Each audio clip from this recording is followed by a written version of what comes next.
Hello guys, Hon MMA 13 here with a prediction video for UFC Fight Night, Jan versus Figueiredo. Now,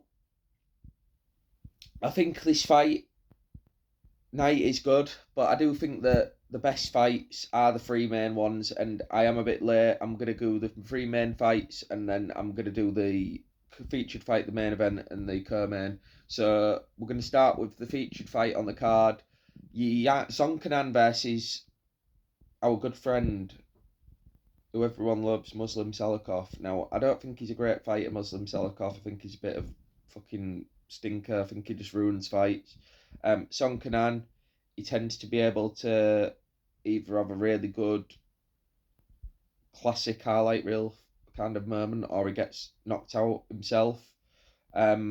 But I do think he's got the strength to hold off Muslim Salikov in this fight, because that's Muslim Salikov's main way and path to victory, is to outpower and outstrength in the grappling Song Kanan. And I think Kanan, he's got the height advantage, and he's also got the strength, I think, to be able to, in those like close clinch positions, he's strong enough to not get taken down or to get outpowered. And I think that's going to be a big factor in this fight.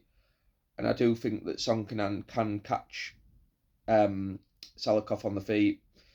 He's got some good wins. Salikov, he's kind of a hit and miss fighter himself, because he's lost to like some pretty low level fighters in the past. But I think he's going to be able to get it done here, because I do think that Salikov has got just the higher level. Song Kanan's hit and miss, as I've said.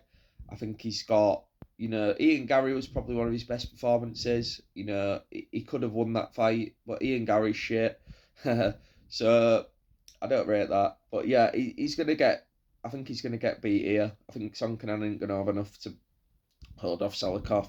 He has got the height, but I feel like he's going to be able to get on the inside, because taller fighters tend to be able to get, when they throw a jab, they'll just get duck under and be able to get the takedown. It's a bit awkward. A lankier fighter is a bit of a sitting duck for someone who's stocky like Salikov and short, who can just get on the underneath punches and get takedowns and lower centre of gravity, which I mention a lot in these prediction videos.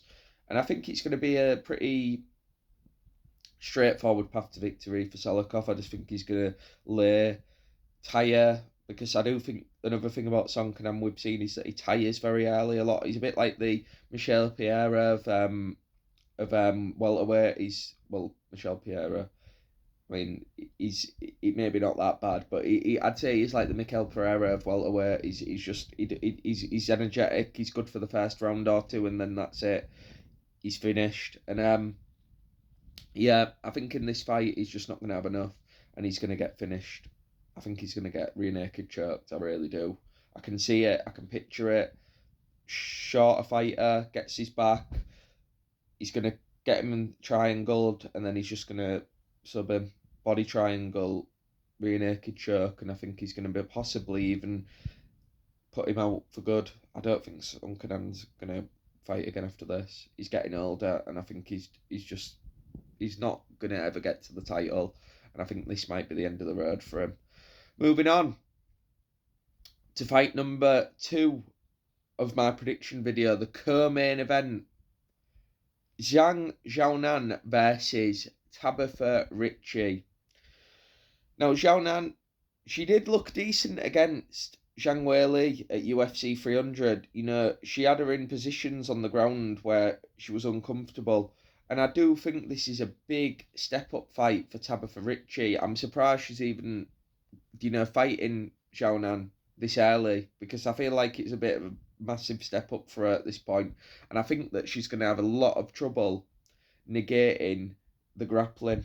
I don't think Tabitha's going to be able to get any success on the feet, and anything that's going to confuse or make it a hard night for someone like Xiaonan, who can just get you to the ground at will. I think Tabitha Ricci's best chance in this fight is to just use her height at range and keep her away as long as possible. But as I said in the previous fight, the taller fighter, in this case, unlike the previous fight, she may actually be more powerful. You know, she's got probably more strength, and I wouldn't say Zhao Nan's as stocky. And I'd say that that's something you don't see a lot. Usually the shorter fighters are stockier fighter, but I feel like in this case, Tabavarici's probably got the more built physique, and she's going to be able to possibly use the strength. So that is something that I've got to take into account in this fight, that Tabavaricci does have strength, and she does have an advantage there. And I think that Zhao Nan in, the Wei Li fight, I felt like her range, and she was actually the taller, lengthier kickboxer in that fight, and I think that was what made it a bit of a more difficult thing to navigate for Wei Li. But I think in this fight, the rangier fighter is also the stronger fighter, so she is going to possibly get some moments in this fight where she's going to be able to get on top, and I think that could be a really dangerous position for Zhao Nan. Obviously, when you're getting your back taken as well, that's going to be a bigger problem, because if she gets on top, Tabavaricci, I do think she has got good scrambles, Zhao Nan, and I think she can get back to her feet. But I think it's going to be when she takes her back, is she going to be able to get her off? And I think that could be a finishing sequence. But unlike the previous fight, where I said it had finished for rear naked choke, I do think in this fight it's going to finish with a standing TKO, because I think when this fight is on the feet, I think it's going to come down to the fact that Zhao Nan is just so much faster. And I think she's going to be able to catch Tabavaricci, because as I say, the path to victory for Tabavaricci is to outpower Zhao Nan on the ground. But do I think it's going to spend any time or majority of the time in this fight era? I don't think it's going to be a fight that takes place on the ground. I think it's going to stay on the feet, because Tabavaricci is going to stay at range, and I think it's going to be a come inside like kind of job for Zhao Nan, where she's going to have to come get on the inside and get her dirty boxing going, and also get those amazing knees that she uses regularly going, because she's a Muay Thai style fighter. And I think that's going to be really good in this fight for her. And I think when Tabavaricci, the taller fighter's thinking, oh shit, defend my head, she's going to be getting bodied. She's going to be getting knees to the body. She's going to be getting absolutely dirty boxed to fuck, with body shots as well, which you don't see often in a lot of women's fights. Body shots are going to be the key to this fight, I think, and I can see a standing TKO due to body shots here. And that is my official prediction in this fight. I think we're going to see a standing body TKO, just crumbling Tabavaricci, and I think it's going to be pretty brutal. Moving on to the main event, we're here, and it's a very good main event. Davison Figueiredo versus Piotr Jan. Looking forward to this fight. I mean, it'll be in a few hours, so I ain't got long to wait. Piotr Jan's a great fighter. Even though he's looked, subpar in certain performances, in his last performance he looked good. He's definitely not lost it. He's still got the ability, I believe, to be a champion in the division. I genuinely believe that. My hot take is that I think bantamweight's severely overrated as a division. I've heard people even before call it the toughest division, along with lightweight. It's not. It's Piotr Jan. This is the hardest opponent, I'd say, for Piotr Jan in the division. No joke. Davison Figueiredo. I think this fight is an amazing fight. I don't think you're going to see a tougher matchup for Piotr Jan. I think he'd beat O'Malley in a rematch. I think he beat him in the first fight. I think he'd actually have a great chance of beating someone like Merab, because Merab pushes the pace, and I feel like even in the first fight when Piotr Jan got beat, I feel like that was when Piotr Jan was at his worst, and I know everyone's going to say he got dominated in that fight, but one thing people forget about that fight is that Merab failed a lot of takedowns, and Merab's been using a different style lately of less takedowns. So even though you'll all say that I'm an idiot for saying that Piotr Jan has a chance after that fight, I think Merab has changed his style up a lot. Could have something to do with the drugs. The fact that he's getting in championship fights now and the testing might be more strenuous. So, just a little comment there. But anyway, moving on to this matchup, I think it's a great fight. Figueiredo, amazing striker, decent grappler, coming up from the flyweight division, definitely got the speed, and he's also the younger fighter. So I think this is a great matchup. I think Piotr Jan he's going to be great on the feet in this fight. It's going to be one of those fights where you wish that you could, wish it was like 10 rounds because it's going to be high level. It's going to be interesting. But Figueiredo, sorry, by the way, Figueiredo's the older fighter. He's 37, I believe. And Peter Yan's the younger fighter. That's where I was going to go with this because I feel like 37's very old for this. That's why he moved up in weight. And Peter Yan's the younger guy, and he's also got the natural bantamweight physique. And he's also extremely technical on the feet. And I feel like in the last fight against Marlon Chito Vera, when Davison got the win, I feel like he was facing, someone who doesn't have the technical ability that he has and the speed, whereas Piotr Jan can match him there. And I feel like this is going to be where Piotr Jan can really get some offense going and really show that when he gets going, he's one of the best fighters in the UFC. Like it's like a snowball effect. It's like Sean Strickland, except with technique. It's like how I like to describe it. Like he starts slow, but then he ends up snowballing down, and then you can't stop the momentum. And I feel like O'Malley, when he fought him, he kind of was a perfect example of that, and he got robbed in that fight. But I actually feel like we're going to see an equally kind of close, but almost like we know who's won.